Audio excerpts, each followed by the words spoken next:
A learner asked me to explain the difference between gross working capital, net working capital, and working capital gap. When I say gross working capital, it is basically total current assets. As simple as that. Total current assets is gross working capital. Then what is net working capital? From the total current assets, you deduct all the current liabilities, so you get the net working capital. So, net working capital is basically long term funds which have come in to support the build-up of total current assets. Then comes the next question: what is this working capital gap? From the total current assets, you deduct all the other current liabilities, excluding the bank finance. So, if you deduct, you get to know what is the working capital gap.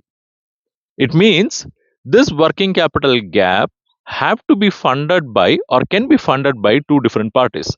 One, bankers, and the other one by the owners either directly or owners can arrange long-term funds to support the working capital gap as well. If you wish to learn more on this context, check our comprehensive online course Credit and Financial Analysis Mastery. Just comment demo to get its demo version.